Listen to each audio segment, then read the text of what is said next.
All right, 2021 is pretty much over. As far as games on the Switch this year, we've seen a whole lot more than we did in 2020. I actually didn't even make a video quite like this in 2020. I just talked about the one game, I guess my game of the year in that video.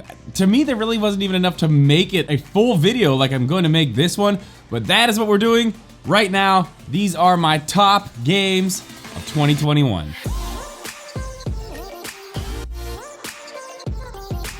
What's up, guys? Welcome back, or welcome in for the first time. Really quickly, before we get started, I do want to quickly shout out my supporters on Patreon. You are seeing their names right here. I appreciate you guys so much. Thank you for everything you do. And if you would like to support us over on Patreon, there will be a link down in the description, and you will get your name right here in every single video going forward. All right, so let's get this list started. It's not the title. I'm not sure if I'm gonna make it 10 games or what I'm gonna do in the title, but I can tell you, even if I said 10 games, I'm sorry, it's a lie. It's actually 9 games. I didn't want to just shoehorn a 10th in there. I guess I could say, I don't know. We'll make it 10. Cruisin' Blast. I really did like Cruisin' Blast. I don't think it was one of my top games of the year. It was really nice. I am looking forward to that one. Getting multiplayer online. That, I think, is gonna be a game changer for that one. I think that was good. If I would have put a 10th game on the list, that would have been it. I mean, I guess I just did. Okay, it's 10. That's number 10, I guess. Now, these next two, I did want to include on this list. And for a lot of people, these are probably going to be way too far back in the list at 8 and 9.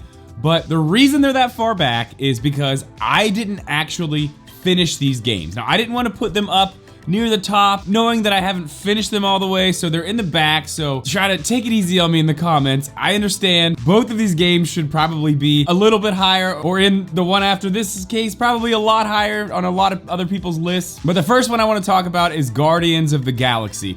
Now, I didn't end up playing this on Switch. I ended up playing it on Xbox, but if you only could get it on Switch and play the cloud version, it was okay. That's not really what we're here to talk about. The game in general, that game is very good. The story is, from what I got so far, absolutely fantastic. I really love what they've done with the characters. I kind of wish that those were the characters we had in the MCU. But not only the story, the gameplay it's fantastic. You play as Star-Lord only. Now, it seems like in a game like this, you'd be able to control, you know, the other Guardians, but you don't. But you do get to make decisions on what your responses are to them and things that you do.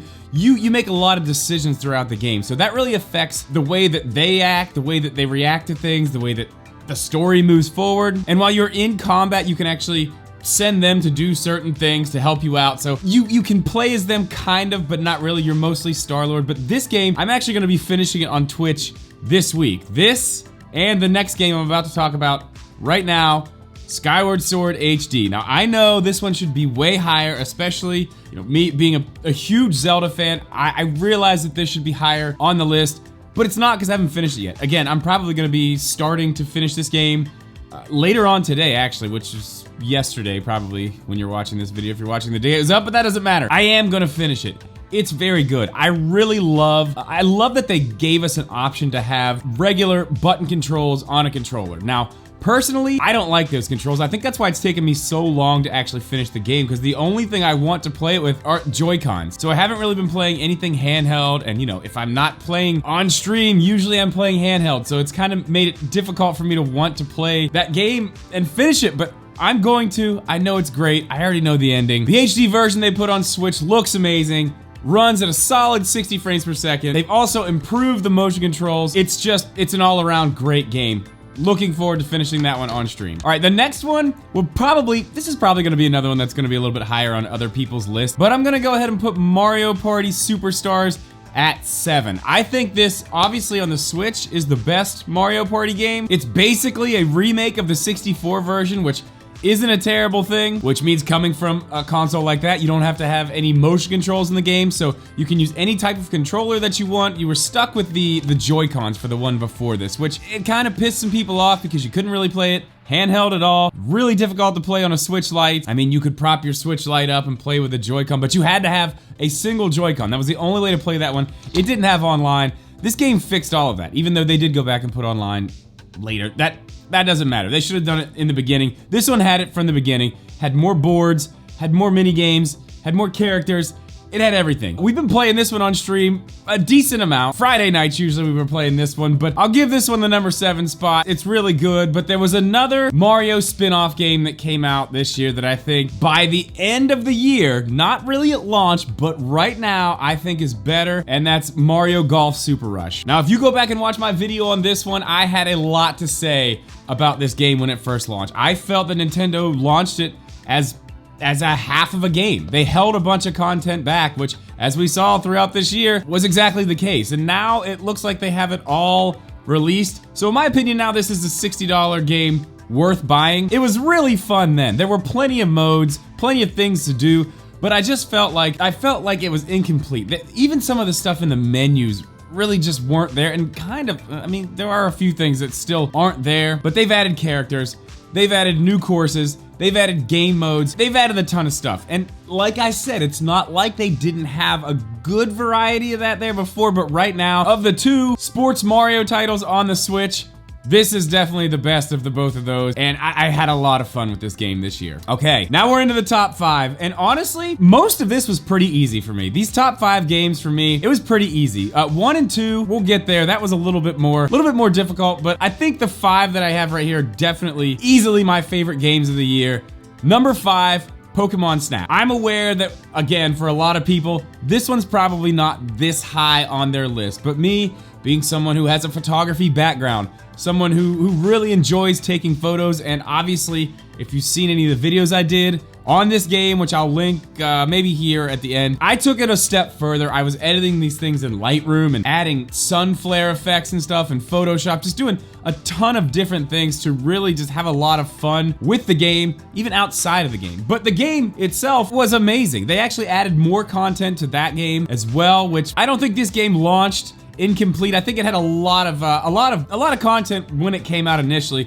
They did add some other stuff, as I said. I really enjoyed just going around taking pictures of these Pokemon, trying to figure out how to get them to do the things you need them to do to get the right pictures. I mean, we had a lot of fun on stream just renaming a bunch of the Pokemon that I just don't know the names of. But this game, for me, easy number 5. New Pokemon Snap is a game I will be going back to for a long time to come. All right, number 4, and this is kind of a weird one because it's not an actual game. I mean, it is a game, but it's not a full game. I'm talking about Bowser's Fury. Now, Mario 3D World is fine. Obviously, we all know Mario 3D World is a good game, but I have to be honest, I bought it for both, but I was way more interested in what Bowser's Fury was when this game came out, and it did not disappoint. This was a whole new take on a Mario game. It's an open world Mario game where it's so hard to explain because it's kind of like an Odyssey style game, sort of, but it's also kind of like 3D World, if that makes any sense. I mean, either way you look at it, a lot of people have different opinions on you know, exactly what it is, what it's supposed to be, but all I can say is I hope this is the future of Mario. I absolutely love what they did with the open world. I have a feeling that we're gonna see more of this, maybe even a bigger, larger open world, because if you really look at it, it kind of was like there were different levels. They were islands, you know, but you could see each island. You could go to wherever you wanted to go at any point. You know, you didn't have to go, you know, back to the hub world or whatever to go into this kingdom or that kingdom or whatever. Everything was just right there and you could see it. So the open feeling of that and being able to just ride around and go kind of wherever you want, I really love what they did with this game. The fights with Bowser were epic, huge scale. I really loved just about everything about Bowser's Fury. I really hope they go further with that in the future when it comes to what they're gonna be doing with Mario next on the Switch or whatever the next iteration of the Switch is. All right, this next game, we're getting a little off topic here, sort of, but this game's not on the Switch, but I did want to mention it because it's definitely,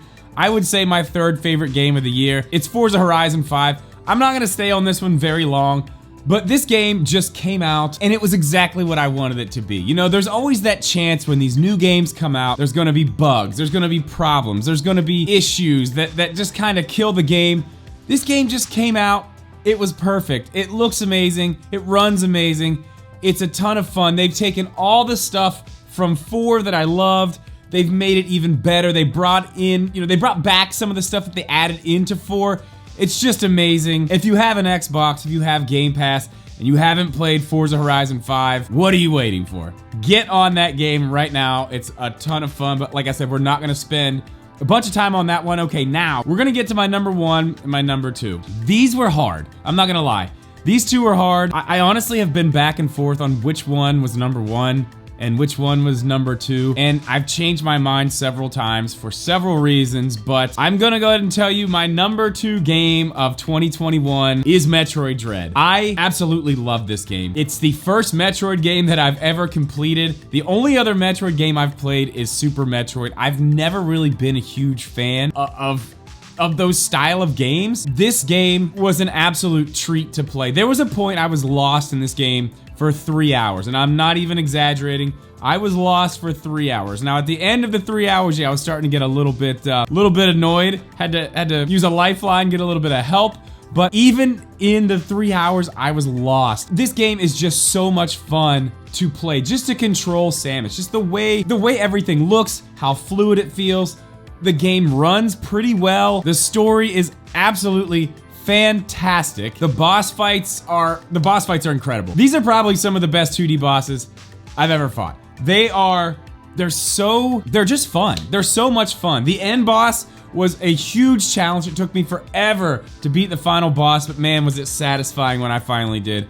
Metroid Dread is gonna be a game that I will go back to eventually, but that's why it's not number 1. As much as I loved Metroid Dread, once I beat it, I was kind of done. You know, I put it down, said, you know, there's gonna be a time when I come back to this game and play through it again, but now's not that time. That's the difference between Metroid Dread and the number 1 game of 2021 for me, and that game is Monster Hunter Rise. I love Monster Hunter Rise. It's easily one of the best looking games on the Switch. It runs so well. The game is so much fun, especially when you're playing online with other people. And the online experience is almost flawless. I think last night is the first time I've ever been accidentally kicked out of a lobby. That's probably the first time it's ever happened. Everything else is completely smooth.